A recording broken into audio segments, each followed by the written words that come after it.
नाश्ते के साथ थोड़ा सा नौजिया या वॉमिटिंग होता है। दूसरा, एम्प्टी स्टमक एब्जॉर्प्शन भी ज़रा बेहतर होती है। आयरन और कैल्शियम जब एक साथ दिया जाता है तो ये कॉम्प्लेक्सेस बना देते हैं। अगर पेशेंट कंप्लेन करता है कि आयरन की गोली लेने के बाद वॉमिटिंग हो जाती है या डायरिया, इसका मतलब वो आयरन प्रिपरेशन उस पेशेंट को सूट नहीं कर रही।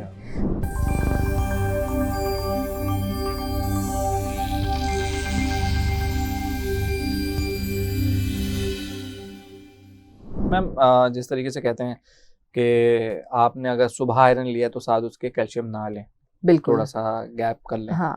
तो कितना गैप करें और कौन कौन सी चीज़ है जो कि आयरन जब मैं ले रहा हूँ, एक पेशेंट ले रहा है तो उस दौरान उसके कुछ टाइम तक वो चीज़ें ना ले, तो ज़रा आप मेरी ऑडियंस को देखिए, आयरन जब ले रहे हो सुबह का टाइम इसलिए कहा जाता है कि भाई आप सुबह के टाइम ले लें। नाश्ते के साथ थोड़ा सा नौजिया या वॉमिटिंग होता है। दूसरा, एम्प्टी स्टमक एब्जॉर्प्शन भी ज़रा बेहतर होती है।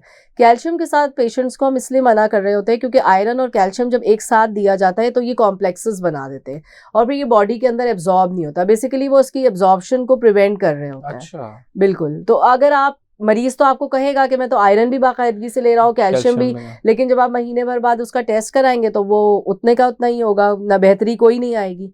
दूसरा, जब आयरन की गोली ले रहे होते, एक बहुत सारी मार्केट में प्रिपरेशंस अवेलेबल हैं, ओरल फॉर्म में भी होती हैं, सिरप के फॉर्म में, टैबलेट के फॉर्म में।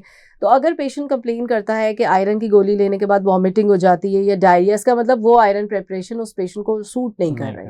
तो अगेन वो फिर जब वो सूट ही नहीं कर रही तो वो कैसे इफेक्टिव होगी।